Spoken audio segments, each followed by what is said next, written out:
we can't simply embrace the status quo without putting it under a moral lens.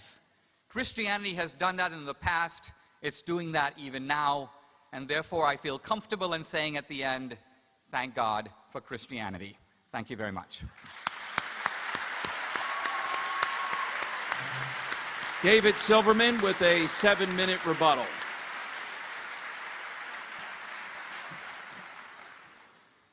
That was 12 minutes long, and he did not give a single reason why Christianity is good for America today. Not one. Not one. What he did do is tell a few untruths. And first of all, before I get into the untruths about America, I want to say Peter Singer does not advocate infanticide. That's a gross misrepresentation that you should stop making.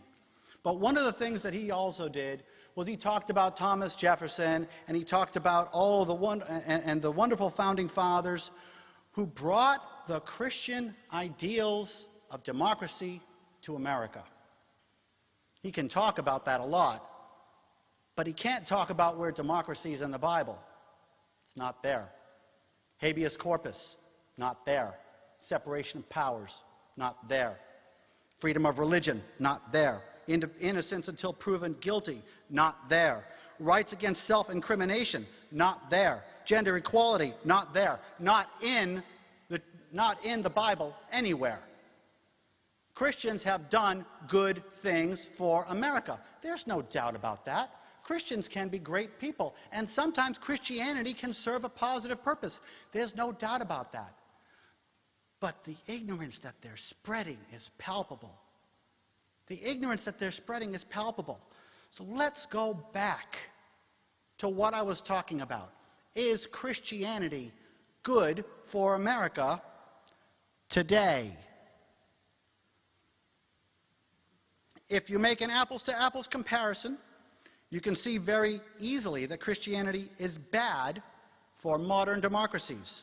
According to a Gallup 2009 poll and the World Values Survey, the HDI index, which compares quality of life, is lower in more religious countries. That's bad. Indeed, countries like Sweden, Norway, and Canada, where religion is going extinct, the populations enjoy greater happiness, less poverty, better educations, and longer lifespans today. How would this country look without Christianity's negative influence? Well, let's think about it. What would happen if every couple could marry and adopt children? Ooh. Or if women made their choices about their own bodies free from vitriol and violation of privacy? What would happen if teens were taught responsible sex practices in an ethical manner that placed safety above dogma? What if our science classes taught only cutting-edge science instead of Bronze Age religious doctrines? What if religion were no longer an excuse for bigotry? Well, the good news, we have a pretty good idea, because we have the Gallup 2009 survey. We would look like Norway and Sweden and the other secular democracies with lower crime rates, longer lifespans, less disease, and a higher quality of life today. And that is good for America. See, no gymnastics, no double talk, no allowing Christianity for taking credit for things that individual Christians did. It has to be what Christianity is doing. If Christians learn something about science, they don't do it by looking in the Bible. They do it by doing science and math, not by looking at the teachings of Jesus.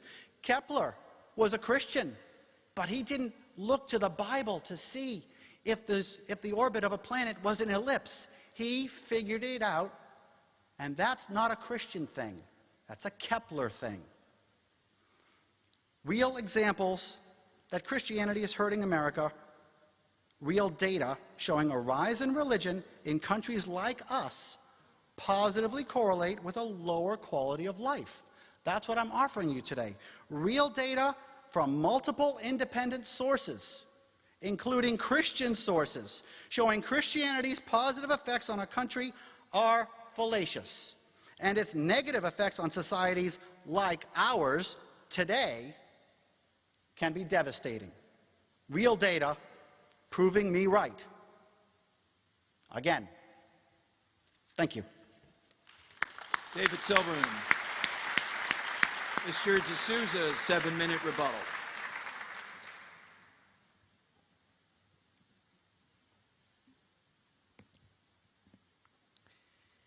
Peter Singer writes in one of his books that, and I'm quoting him now, my colleague Helga Cusey and I recommend that an infant, for 27 days after it is born, should be able to be killed for any reason. He's talking about a decision not by the state, but by the family, the mother, in consultation with the doctor. We're not talking about abortion. We're talking about a live kid. Now, perhaps in David Silverman's dream world, this is not infanticide, but I think most of the rest of us know what it is. Singer is for infanticide, he's also for euthanasia, and that's why a handicapped group called Not Dead Yet is constantly boycotts and appears to protest at his lectures, because they know what he's about. Let's talk for a moment about Kepler and Newton. These are guys who are not scientists who on Sunday happen to go to church. They were deeply interested in theology. Newton wrote more about Revelation, the book of Daniel, and the Bible than he did about science. He looked upon science as a way of showing God's handiwork in the world. Kepler was convinced that even though the planets didn't move in circles, they moved in a geometric pattern even more beautiful and intricate that would vindicate, if you will, God's marvelous geometric design for the world. And when Kepler found his solution, he composed a lengthy prayer that you can read online, saying that in a sense he has, read the mind of God. So the point here is that we're now seeing with Silverman and others anachronism, a kind of secular projection back, a desire to, you may say, deconvert people who saw themselves as deeply devout, to erase, if you will, their Christianity. Now, it's true that the Bible doesn't talk about democracy. The Bible is actually, by the way, not a science book and it's not a political book. It does contain, however, principles.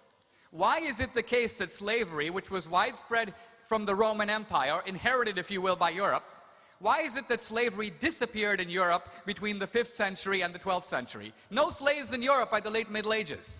It wasn't just the Enlightenment. Slavery was abolished in Europe and only in Europe by Christians. Why? Why is it the case that the Quakers and evangelical Christians, Wilberforce in Britain, who led the great anti-slavery crusades, routinely quoted from the Bible? They thought they were motivated by it, even if Silverman can't see what the point of it was.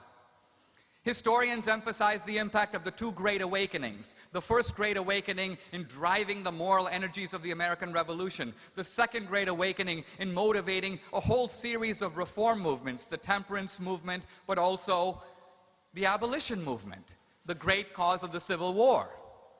These are historical facts, and they're not made less facts by the fact that David Silverman doesn't know his history. Everything is new if you don't know history.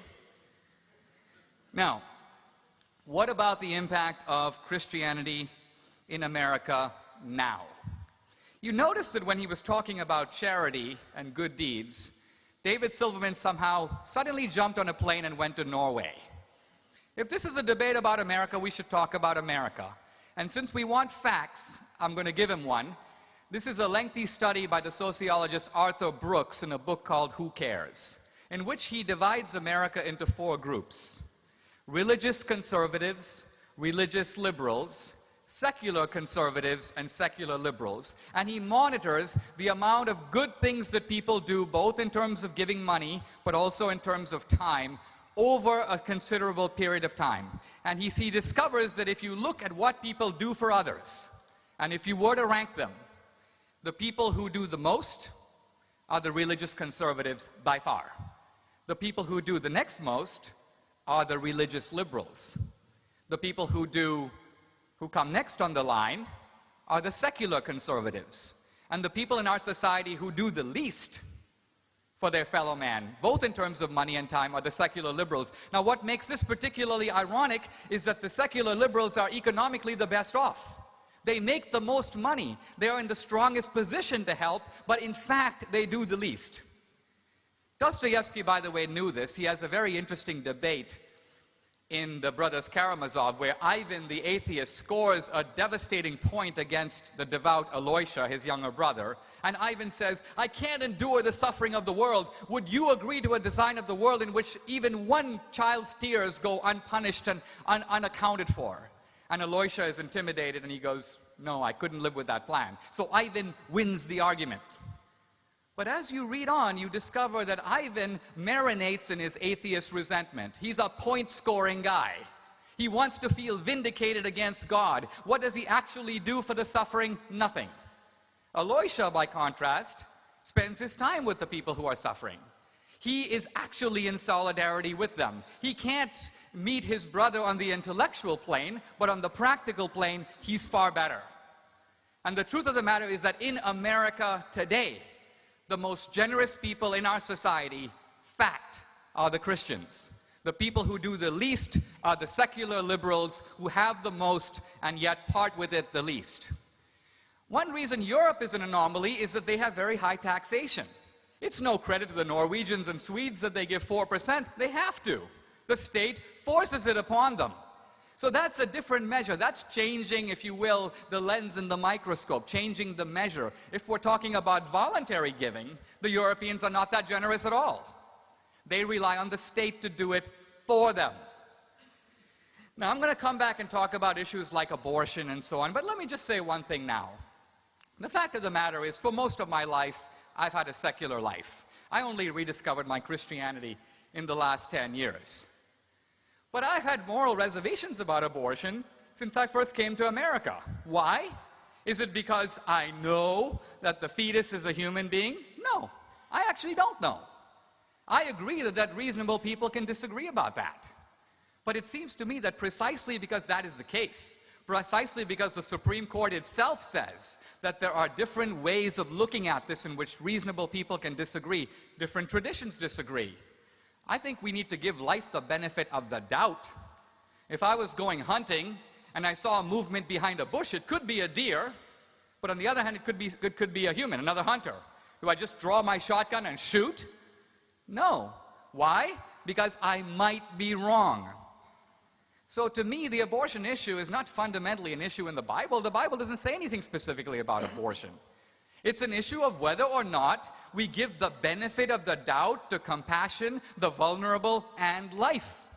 And I think on the balance, we should. Thank you. Mr. D'Souza.